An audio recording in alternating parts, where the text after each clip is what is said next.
Página 124. Tratado de la naturaleza humana Viqueira, David Hume, 1740. Ensayo para introducir el método del razonamiento experimental en los asuntos morales. L1P3S14. Libro primero del entendimiento. Parte tercera del conocimiento y la probabilidad. Sección 14. De la idea de la conexión necesaria. Habiendo explicado la manera según la que razonamos más allá de nuestras impresiones inmediatas y concluimos que determinadas causas deben tener determinados efectos, debemos volver ahora atrás para examinar la cuestión que se nos presentó primeramente y que dejamos a un lado en nuestro camino, a saber, ¿cuál es nuestra idea de la necesidad cuando decimos que dos objetos están necesariamente enlazados entre ellos? Sobre este asunto repito que he tenido frecuentemente ocasión de observar que, como no tenemos ninguna idea que no se derive de impresiones, debemos hallar alguna impresión que dé lugar a la idea de la necesidad si afirmamos que tenemos realmente tal idea.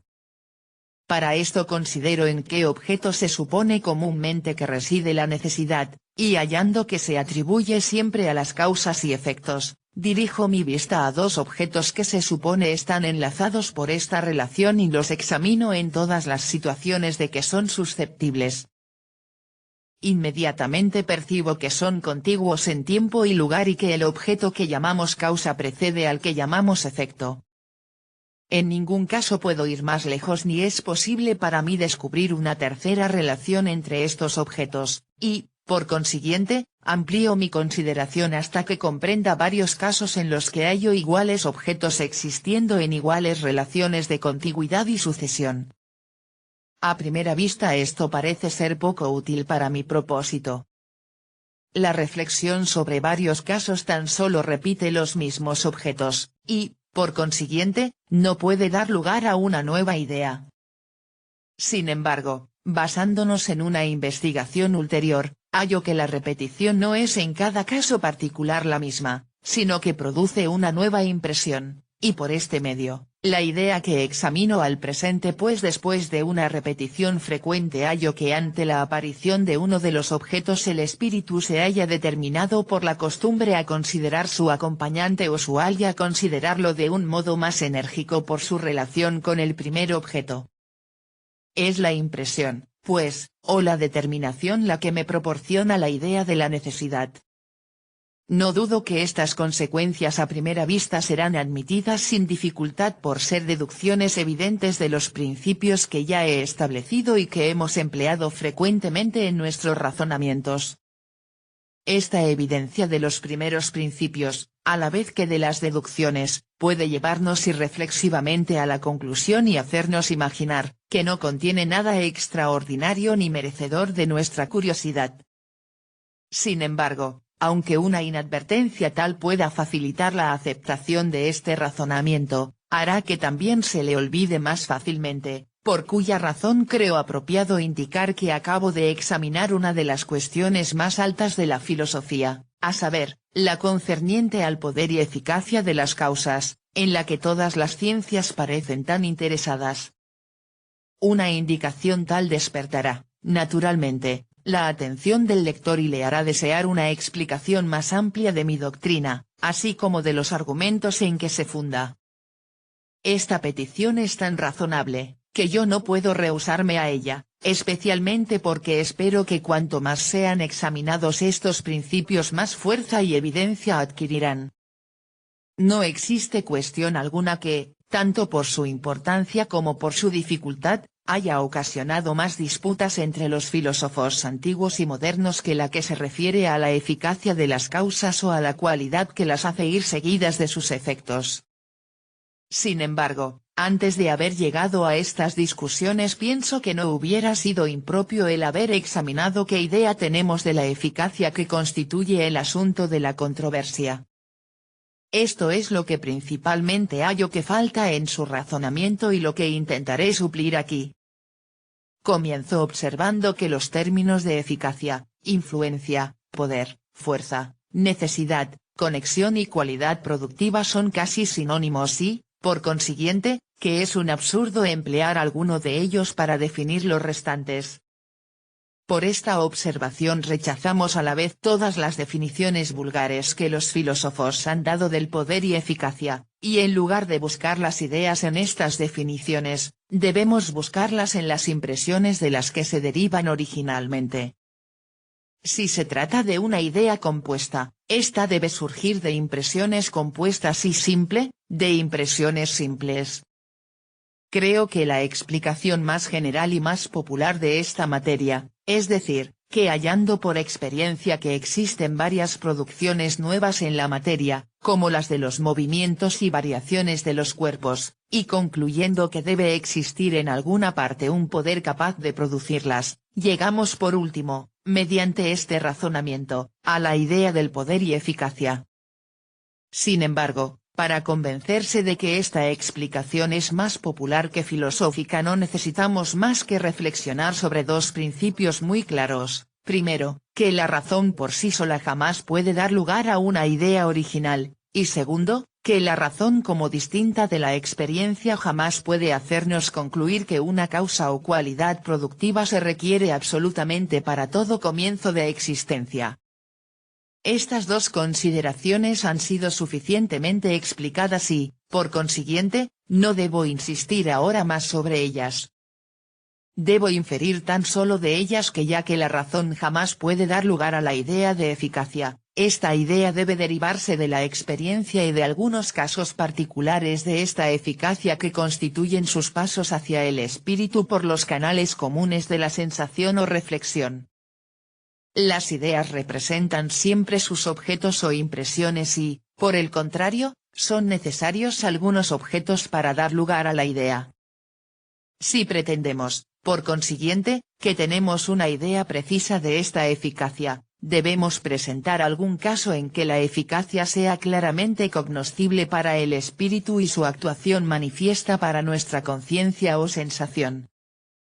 Si no podemos hacer esto, reconocemos que la idea es imposible e imaginaria, ya que el principio de las ideas innatas, el único que puede sacarnos de este dilema, ha sido ya refutado y es ahora rechazado casi universalmente en el mundo de las gentes cultas.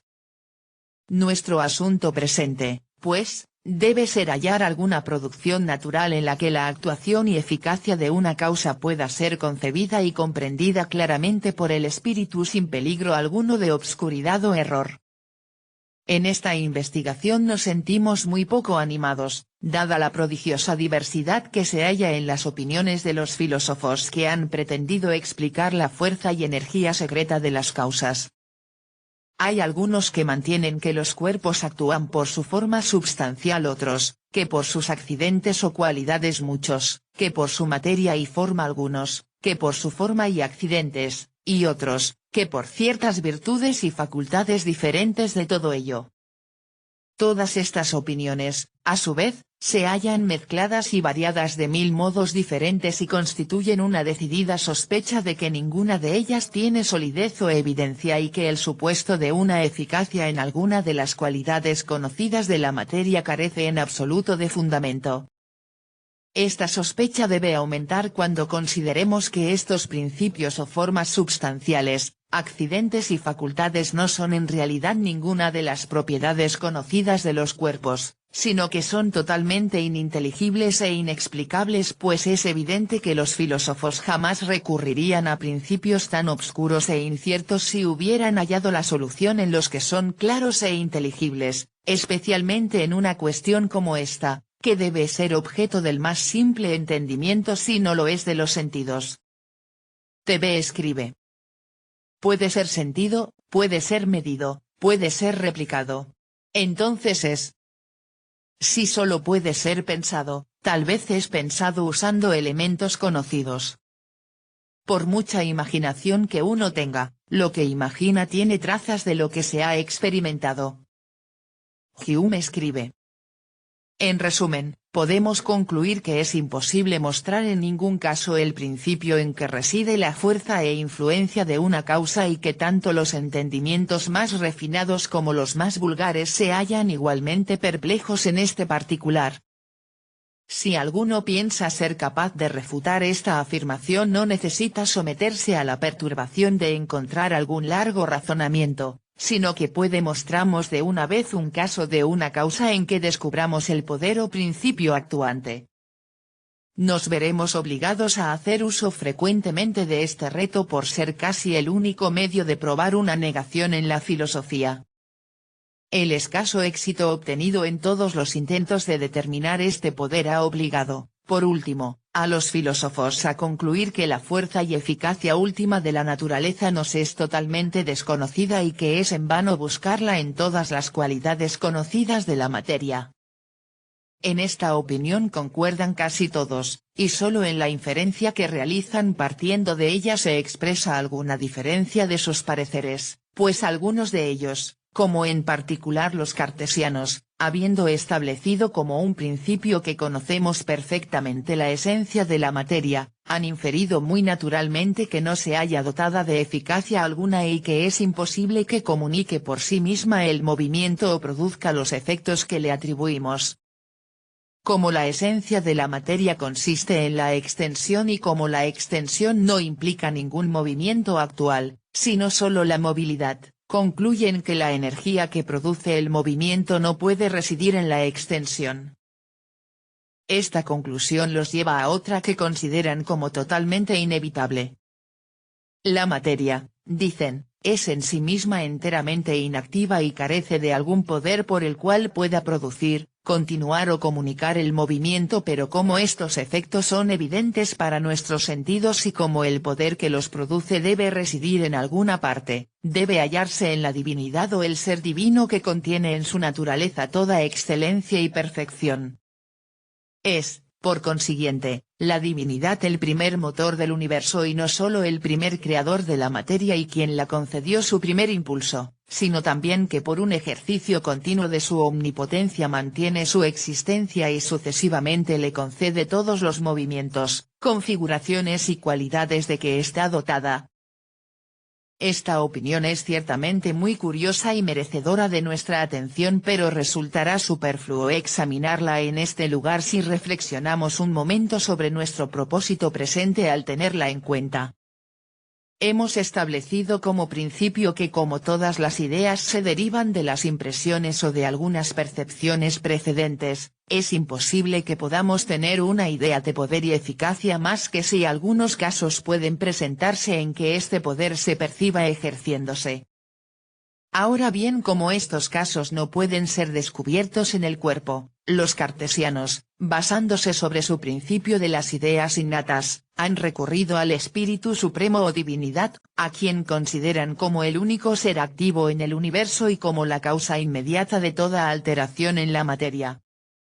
Sin embargo, considerándose falso el principio de las ideas innatas, se sigue que el supuesto de una divinidad no puede servirnos de ayuda al explicar la idea de la influencia que buscamos en vano en todos los objetos que se representan a nuestros sentidos o de que somos conscientes internamente en nuestros espíritus, pues si toda idea se deriva de la impresión, la idea de la divinidad procede del mismo origen, y si ninguna impresión, ya sea de sensación o reflexión, implica una fuerza o eficacia, es igualmente imposible descubrir o imaginar un principio activo tal en la divinidad. Ya que estos filósofos, pues, han concluido que la materia no puede hallarse dotada de un principio eficaz, porque es imposible descubrir en ella un principio tal, la misma marcha del razonamiento debe determinarlos a excluirlos del Ser Supremo, o si estiman que esta opinión es absurda e impía, como realmente lo es, les diré cómo deben evitarla y que esto se hará concluyendo desde un principio que no tienen una idea adecuada del poder o eficacia de un objeto, ya que ni en el cuerpo, ni en el espíritu, ni en las naturalezas superiores ni inferiores son capaces de descubrir un solo caso de él. La misma conclusión es inevitable partiendo de la hipótesis de los que mantienen la eficacia de las causas segundas y atribuyen un poder y energía derivados, pero reales, a la materia, pues como confiesan que esta energía no reside en alguna de las cualidades conocidas de la materia, continúa la dificultad referente al origen de su idea. Si realmente tenemos una idea del poder, Podemos atribuir el poder a una cualidad desconocida, pero como es imposible que la idea pueda derivarse de una cualidad tal y como no existe nada en las cualidades conocidas que pueda producirlo, se sigue que nos engañamos a nosotros mismos cuando imaginamos que poseemos una idea de este género en la forma en que comúnmente se entiende. Todas las ideas se derivan de las impresiones, y la representan. No tenemos jamás una impresión que contenga un poder de eficacia, por consiguiente, no tenemos jamás una idea del poder. Algunos han afirmado que sentimos una energía o poder en nuestro propio espíritu y que por haber adquirido de esta manera la idea de poder transferimos esta cualidad a la materia en la que no somos capaces de descubrirlo inmediatamente. Los movimientos de nuestro cuerpo y los pensamientos y sentimientos de nuestro espíritu, dicen ellos, obedecen a la voluntad y no necesitamos buscar algo más para adquirir una idea precisa de fuerza o poder. Pero para convencernos de que falaz es este razonamiento, necesitamos tan solo considerar que, estimándose aquí la voluntad como una causa, no posee un enlace más manifiesto con su efecto que una causa material lo tiene con su propio efecto. Tan lejos nos hallamos de percibir la conexión entre un acto de volición y un movimiento del cuerpo, que se concede que ningún efecto es más inexplicable que este, partiendo de los poderes y esencia del pensamiento y la materia. Tan poco es el dominio de la voluntad sobre nuestro espíritu más inteligible. El efecto es allí distinguible y separable de la causa y puede ser provisto sin la experiencia de su enlace constante. Tenemos un dominio sobre nuestro espíritu hasta un cierto grado, pero más allá de este perdemos la autoridad sobre él, y es evidentemente imposible determinar límites precisos de su autoridad cuando no consultamos a la experiencia. Brevemente, las acciones del espíritu son en este respecto lo mismo que las de la materia. Percibimos tan solo su enlace constante, pero no podemos razonar más allá de él. Las impresiones internas no tienen una energía más aparente que los objetos externos. Por consiguiente, ya que los filósofos confiesan que la materia actúa por una fuerza desconocida, podemos esperar en vano lograr una idea de fuerza consultando a nuestros espíritus. Ha sido establecido como un principio cierto que las ideas generales o abstractas no son más que ideas individuales consideradas de un cierto modo y que al reflexionar sobre un objeto es tan imposible excluir de nuestro pensamiento todos los grados particulares de cualidad y cantidad como de la naturaleza real de las cosas.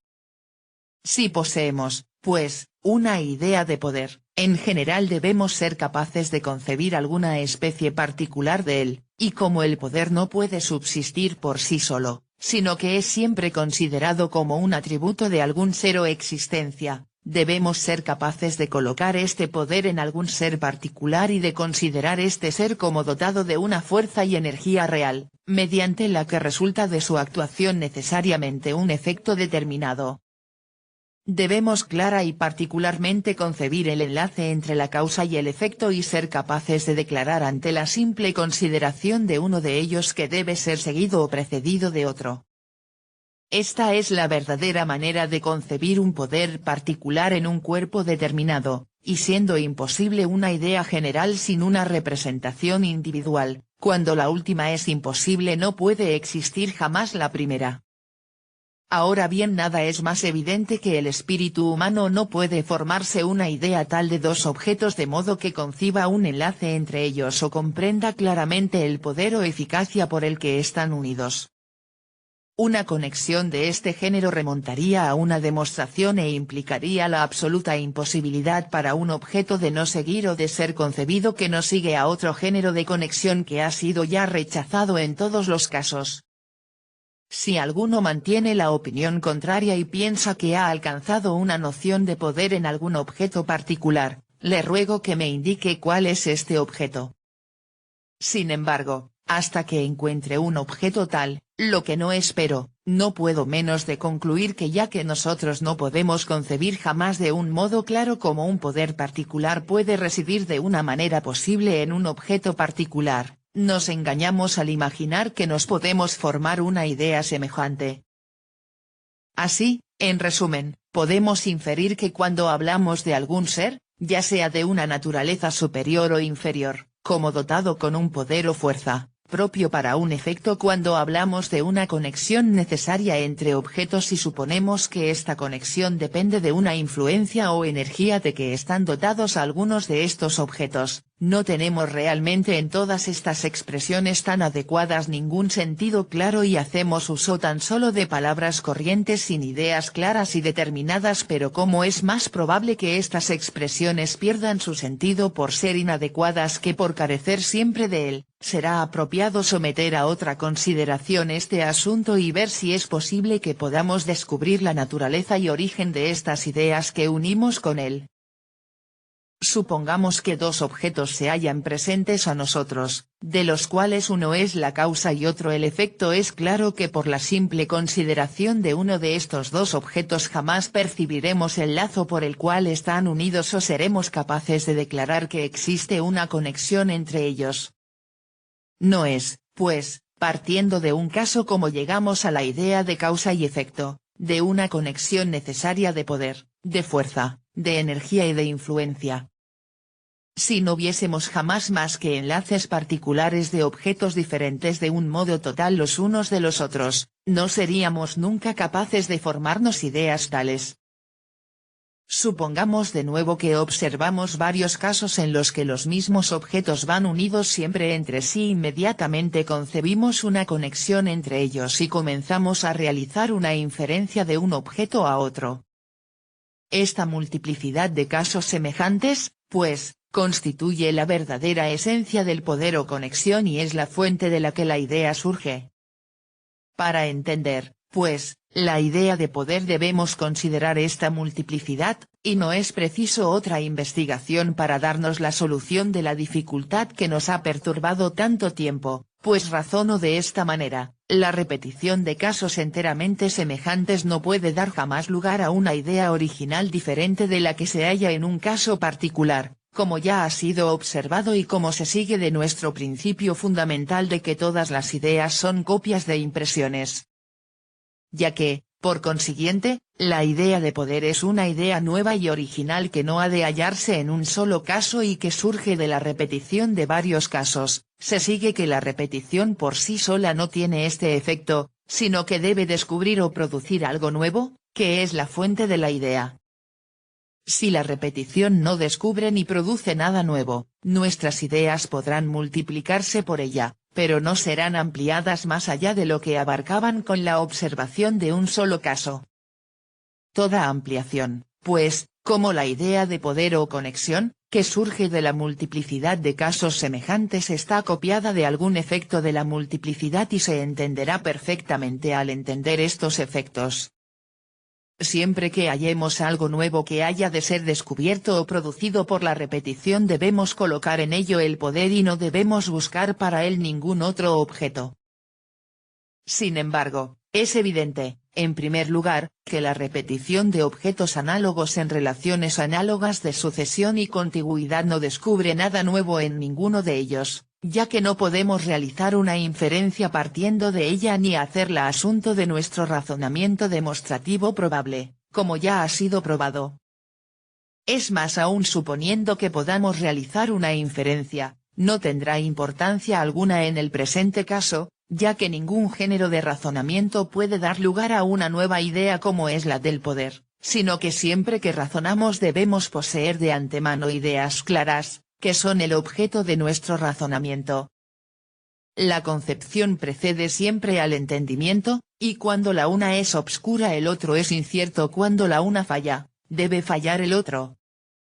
Segundo, es cierto que esta repetición de objetos similares en situaciones semejantes no produce nada nuevo en estos objetos o en un cuerpo externo, pues se concederá fácilmente que los varios casos que tenemos del enlace de causas y efectos semejantes son en sí mismos totalmente independientes y que la comunicación del movimiento que veo que resulta en el presente del choque de dos bolas de billar es totalmente diferente de la que yo vi que resultaba de un choque hace 12 meses. Estos choques no tienen influencia los unos sobre los otros. Se hallan enteramente separados por el tiempo y lugar, y el uno puede haber existido y comunicado el movimiento, aunque el otro no haya tenido realidad jamás. No existe, pues, nada nuevo descubierto o producido en los objetos por su enlace constante y por la semejanza ininterrumpida de sus relaciones de sucesión y contigüidad. Sin embargo, de esta semejanza se derivan las ideas de necesidad, poder e influencia. Estas ideas, pues, no representan nada que pueda corresponder a los objetos que se hallan constantemente unidos. Esto es un argumento que en cualquier aspecto que lo examinemos resultará totalmente irrefutable. Casos semejantes son el primer origen de nuestra idea de poder o necesidad, al mismo tiempo que no tienen influjo por su semejanza los unos sobre los otros o sobre un objeto externo. Debemos, por consiguiente, dirigirnos hacia otra parte para buscar el origen de esta idea.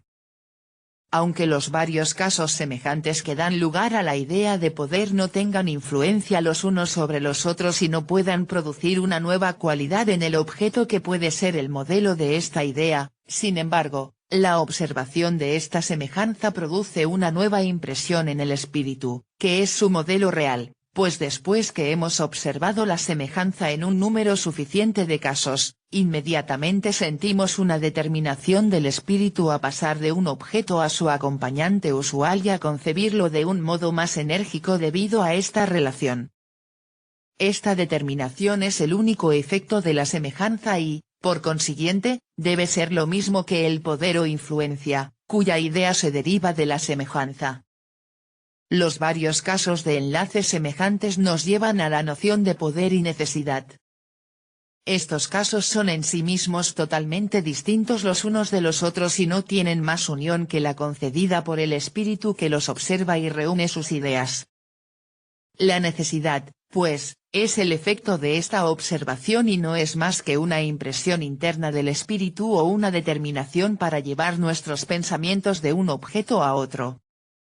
Sin considerarla de este modo no podemos lograr jamás la más remota noción de ella o ser capaces de atribuirla a los objetos externos o internos, al espíritu o al cuerpo, a las causas o a los efectos. La conexión necesaria entre causas y efectos es el fundamento de nuestra inferencia de los unos a los otros. La fundamentación de nuestra inferencia es la transición que surge de la unión habitual.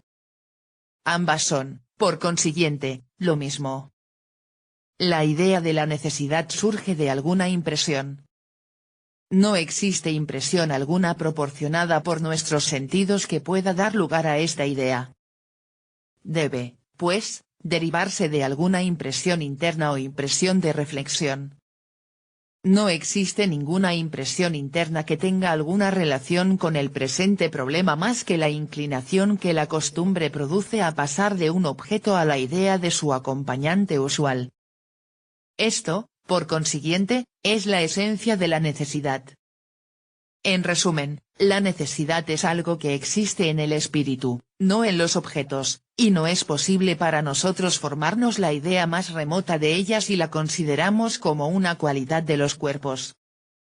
O no tenemos idea alguna de la necesidad o la necesidad no es más que la determinación del pensamiento a pasar de las causas a los efectos y de los efectos a las causas, según su unión, que conocemos por experiencia. Así como la necesidad que hace 2 veces 2 igual a 4 o los 3 ángulos de un triángulo igual a 2 rectos reside tan solo en el acto del entendimiento por el que consideramos y comparamos estas ideas, la necesidad del poder que une las causas y efectos radica en la determinación del espíritu a pasar de los unos a los otros. La eficacia o energía de las causas no se halla ni en las causas mismas ni en la divinidad, ni en la concurrencia de estos dos principios, sino que corresponde tan solo al alma que considera la unión de 2 o más objetos en todos los casos pasados. Aquí se halla el poder real de las causas juntamente con su conexión y necesidad. Me doy cuenta de que, de todas las paradojas que he expuesto o que tendré ocasión de exponer en el curso de este tratado, la presente es la más violenta, y que solamente a fuerza de una prueba sólida y del razonamiento puedo esperar que sea admitida y venza los prejuicios inveterados del género humano. Antes de que nos reconciliemos con esta doctrina, ¿cuántas veces debemos repetirnos a nosotros mismos que la simple consideración de dos objetos o acciones, aunque relacionados, no puede darnos una idea de poder o de conexión entre ellos, que esta idea surge de la repetición de su unión, que la repetición no descubre nada en los objetos, sino que tiene tan solo influencia sobre el espíritu por la transición habitual que produce, que esta transición habitual es, por consiguiente, idéntica al poder y necesidad, que son, por consecuencia, cualidades de percepciones, no de objetos, y son sentidas internamente por el alma y no percibidas externamente en los cuerpos. Es corriente que el asombro acompañe a todo lo extraordinario, y este asombro se convierte inmediatamente en la más grande estima o desprecio, según que aprobemos o desaprobemos el asunto. Me temo mucho que, aunque el precedente razonamiento me aparezca el más breve y más decisivo que pueda imaginarse, sin embargo en la generalidad de los lectores el prejuicio perdure y les prevenga contra la doctrina presente. Esta prevención en contra se explica fácilmente. Es una observación común que el espíritu siente una gran inclinación a extenderse sobre los objetos externos y a unir con ellos las impresiones internas que ocasionan y que hacen siempre su aparición al mismo tiempo que estos objetos se presentan a los sentidos. Así, como ciertos sonidos y olores se hallan siempre acompañando a ciertos objetos visibles, imaginamos naturalmente un enlace, aun con referencia al lugar, entre los objetos y las cualidades, aunque las cualidades sean de una naturaleza tal que no admitan un enlace semejante y no existan realmente en ninguna parte. De esto hablaremos con más extensión más adelante. Mientras tanto será suficiente hacer observar que la misma inclinación es la razón de por qué suponemos que la necesidad y el poder residan en los objetos que consideramos y no en nuestros espíritus que los consideran, aunque no es posible que nos formemos ni la idea más remota de esta cualidad cuando no la consideramos como la determinación del espíritu a pasar de la idea de un objeto a la de su acompañante usual. Sin embargo, aunque esto sea la única explicación razonable que podamos dar de la necesidad, la noción contraria está tan arraigada en el espíritu por los principios antes mencionados, que no dudo que mis opiniones serán tratadas por muchos como extravagantes y ridículas. ¿Que la influencia de las causas está en la determinación del espíritu? Como si las causas no actuasen independientemente del espíritu y no continuasen su actuación aunque no existiese espíritu alguno que las contemplase o que razonase acerca de ellas. El pensamiento puede depender de las causas en su actuación, pero no las causas del pensamiento. Esto es invertir el orden de la naturaleza y hacer secundario lo que es realmente primario. Para cada actuación existe un poder adecuado, y este poder debe situarse en los cuerpos que actúan. Si quitamos el poder a una causa debemos atribuírselo a otra, pero suprimir el poder en todas las causas y concedérselo a un ser que no se haya relacionado de ninguna otra manera con la causa más que por percibirla, es un gran absurdo y contrario a los principios más ciertos de la razón humana. Solo puedo replicar a estos argumentos que el caso es muy análogo al de un hombre ciego que pretendiese hallar un gran absurdo en el supuesto de que el color de escarlata no es lo mismo que el sonido de una trompeta ni la luz lo mismo que la solidez. Si nosotros no tenemos realmente una idea del poder o eficacia en un objeto o de una conexión real entre causa y efecto, tendrá poca importancia probar que una influencia es necesaria en todas las actuaciones. No entenderemos lo que queremos decir al hablar de este modo, sino que confundiremos, sin saberlo, ideas que son enteramente distintas entre sí. Me hallo de hecho pronto a conceder que existen varias cualidades, tanto en los objetos materiales como inmateriales, que no conocemos de ningún modo. Y si nos agrada llamar a estas poder o influencia tendrá este hecho muy poca importancia para el mundo, pero cuando en lugar de referirnos a estas cualidades desconocidas intentamos que los términos de poder e influencia signifiquen algo de lo que tenemos una idea clara y que es incompatible con los objetos a que los aplicamos, la obscuridad y el error comienzan a tener lugar y nos descarriamos por una falsa filosofía. Esto es lo que sucede cuando transferimos la determinación del pensamiento a los objetos externos y suponemos un enlace real e inteligible entre ellos, enlace que es una cualidad que solo puede pertenecer al espíritu que los considera. En cuanto a que pueda decirse que las actividades de la naturaleza son independientes de nuestro pensamiento y razonamiento, lo concedo, y, de acuerdo con esto, he observado que los objetos mantienen entre sí las relaciones de contigüidad y sucesión que objetos análogos, según puede observarse, tienen análogas relaciones en varios casos, y que todo esto es independiente y antecedente a las actividades del entendimiento. Pero si vamos más lejos y atribuimos un poder o conexión necesaria a estos objetos, no podemos observarlo en ellos mismos, sino que debemos sacar su idea de lo que sentimos internamente al contemplarlos. Y llevo esto tan lejos que me hallo presto a convertir mi razonamiento presente en un caso particular mediante una sutileza, de modo que no será difícil comprenderlo. Cuando un objeto se nos presenta inmediatamente, sugiere al espíritu una idea vivaz del objeto que sabemos que lo acompaña usualmente, y esta determinación del espíritu constituye la conexión necesaria de estos objetos. Sin embargo, cuando cambiamos el punto de vista, pasando de los objetos a las percepciones, la impresión debe considerarse como causa y la idea vivaz como efecto, y su conexión necesaria es la nueva determinación que sentimos al pasar de la idea del uno a la del otro. El principio de unión de nuestras percepciones internas es tan ininteligible como el de los objetos externos y no lo conocemos de otro modo más que por experiencia. Ahora bien, la naturaleza y efectos de la experiencia han sido ya suficientemente examinados y explicados. Jamás nos da una visión de la estructura interna o de los principios activos de los objetos, sino que habitúa tan solo al espíritu a pasar de unos a otros. Es ahora el momento de reunir todos los diferentes elementos de este razonamiento y, agrupándolos, dar una definición exacta de la relación de causa y efecto que constituye el asunto de la presente investigación. Si este orden hubiera sido excusable, a saber, examinar primero nuestra inferencia de la relación antes de haber explicado la relación misma, hubiera sido posible proceder de un modo diferente.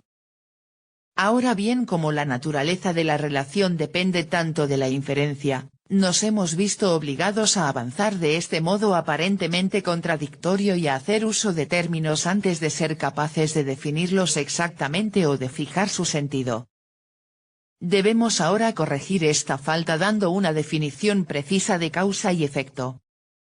Pueden darse dos definiciones de esta relación que son solamente diferentes por presentar un punto de vista diferente del mismo objeto y hacérnoslo considerar como una relación filosófica o una relación natural, como una comparación de dos ideas o como una asociación entre ellas. Podemos definir una causa como un objeto precedente y contiguo a otro y como aquello según lo que en todos los objetos semejantes al primero son puestos en iguales relaciones de precedencia y contigüidad con los objetos que se parecen al último. Si esta definición se estima defectuosa porque se saca de objetos extraños a la causa, podemos sustituirla por esta otra definición, a saber, una causa es un objeto precedente a otro y tan unido a él que la idea del uno determina al espíritu a formarse la idea del otro y la impresión del uno a formarse una idea más vivaz del otro. Si esta definición es rechazada, por razón idéntica no veo otro remedio sino que las personas que se manifiesten tan delicadas pongan en su lugar una definición más precisa. Sin embargo, por mi parte debo confesar mi incapacidad para una empresa tal. Cuando examino con la mayor exactitud los objetos que se denominan comúnmente causas y efectos hallo, al considerar un caso único, que un objeto precede al otro y le es contiguo, y extendiendo mi consideración a varios casos, encuentro solamente que objetos análogos se hallan situados constantemente en análogas relaciones de sucesión y contigüidad. Además, Cuando considero la influencia de este enlace constante percibo que una relación tal jamás puede ser objeto de razonamiento y jamás puede actuar sobre el espíritu más que por medio de la costumbre que determina la imaginación a hacer la transición de la idea de un objeto a la de su acompañante usual y de la impresión de uno a la idea más vivaz del otro. Tan extraordinarias como estas opiniones puedan parecer, estimo inútil preocuparme de una investigación ulterior o razonamiento sobre el asunto, sino que debo basarme en él como sobre una máxima establecida.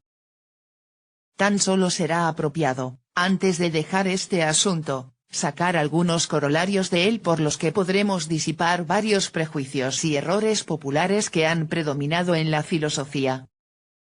Primeramente, podemos saber por la precedente doctrina que todas las causas son del mismo género y que en particular no existe fundamento para la distinción que hacemos algunas veces entre causas eficientes y causas sine qua non o entre causas y eficientes, formales, materiales, ejemplares y finales, pues como nuestra idea de influencia, se deriva del enlace constante de dos objetos, siempre que se observa es la causa eficiente, y cuando no, no puede existir causa de ningún género. Por la misma razón debemos rechazar la distinción entre causa y ocasión si suponemos que significan algo esencialmente diferente la una de la otra. Si el enlace constante va implicado en lo que llamamos ocasión, es una causa real, si no, no hay relación ninguna y no puede dar lugar a ningún razonamiento o argumento. Segundo, el curso mismo del razonamiento nos hará concluir que no hay más que un género de necesidad, lo mismo que no existe más que uno de causa, y que la distinción común entre la necesidad moral y física carece de fundamento en la naturaleza. Esto aparece claramente según la explicación precedente de la necesidad. El enlace constante de objetos, juntamente con la determinación del espíritu, constituye la necesidad física, y la supresión de esto es lo mismo que el azar. Como los objetos deben o no hallarse enlazados, y como el espíritu debe o no hallarse determinado a pasar de un objeto a otro, es imposible admitir un término medio entre el azar y la necesidad absoluta. Debilitando este enlace y determinación no se cambia la naturaleza de la necesidad, ya que aún en la actuación de los cuerpos estos tienen diferentes grados de constancia y fuerza sin producir especies diferentes de esta relación. La distinción entre poder y su ejercicio carece igualmente de fundamento. Tercero, podemos ahora ser capaces de vencer toda la repugnancia, que es tan natural en nosotros, contra el razonamiento precedente por el que intentamos probar que la necesidad de una causa para toda existencia que comienza no se funda en un argumento ni demostrativo ni intuitivo. Una opinión tal no aparecerá extraña después de las definiciones precedentes. Si definimos una causa como un objeto precedente y contiguo a otro y aquello en que todos los objetos semejantes al primero se sitúen en análoga relación de prioridad y contigüidad con los que se asemejan al último, podemos fácilmente concebir que no existe una necesidad absoluta ni metafísica de que todo comienzo de existencia debe ir acompañado de un objeto tal. Si definimos la causa como un objeto precedente y contiguo a otro y unido de tal modo con él en la imaginación que la idea del uno determine al espíritu a formarse la idea del otro y la impresión del uno a formarse una idea más vivaz del otro, experimentaremos aún menos dificultad para asentir a esta opinión. Una influencia tal sobre el espíritu es perfectamente extraordinaria e incomprensible y no podemos os de su realidad más que mediante la experiencia y la observación. Debo añadir como un cuarto corolario que no podemos jamás tener una razón para creer que existe un objeto del que no podemos formamos una idea pues como todos nuestros razonamientos relativos a la existencia se derivan de la causalidad. Y como todos nuestros razonamientos relativos a la causalidad se derivan de la unión de los objetos experimentados, no de algún razonamiento o reflexión, la misma experiencia debe darnos una noción de estos objetos y debe disipar todo misterio de nuestras conclusiones. Esto es tan evidente que apenas merecería nuestra atención si no fuera para evitar ciertas objeciones de este género que pueden surgir en contra de los siguientes razonamientos relativos a la materia y la substancia. No necesito observar que no se requiere un pleno conocimiento del objeto, sino tan solo de sus cualidades que creemos existen. Página 135.